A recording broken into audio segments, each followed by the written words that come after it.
রাত ৭:৪৫। কর্মব্যস্ত একদিন শেষে আপনি একা বাসায় ফিরছেন। মাথায় আছে কিছু দুশ্চিন্তা, দৈনন্দিন হতাশা কিংবা কিছু আশঙ্কা। হঠাৎ বুকে তীব্র ব্যথা, সেটি ছড়িয়ে পড়ছে হাতে আর জোয়ালে। বুঝলেন এটি হার্ট অ্যাটাক। হাসপাতাল খুব কাছে, কিন্তু আপনি জানেন না সেখানে পৌঁছানো সম্ভব কিনা। আপনি সিপিআর শিখেছেন, কিন্তু নিজেকে নিজে সিপিআর দেওয়া কেউ সেটা শেখায়নি। এই অবস্থায় নিজেকে বাঁচাতে একটাই উপায়, জোরে জোরে কাশি নিন। তুমি একবার গভীর শ্বাস নিন, তারপর বুকের ভেতর থেকে জোরে জোরে কাশুন।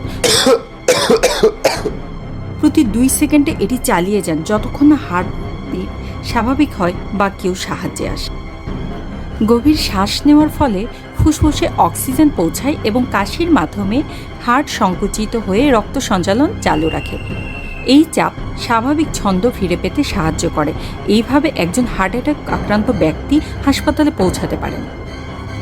সাথে সাথে ফোন দিন 999 অথবা ব্যবহার করুন যে কোনো স্বাস্থ্য অ্যাপ। ছোট্ট একটি জ্ঞান, কিন্তু হয়তো বাঁচাতে পারে আপনার বা অন্যের প্রাণ। শেয়ার করুন, এটি হতে পারে কারো জীবন বাঁচানোর সুযোগ। এই ফ্যাক্টটি যদি ভালো লেগে থাকে তাহলে অবশ্যই আমাদের ফেসবুক, টিকটক, লিঙ্কডইন এবং ইউটিউবের সাথেই থাকুন। আল্লাহ হাফেজ।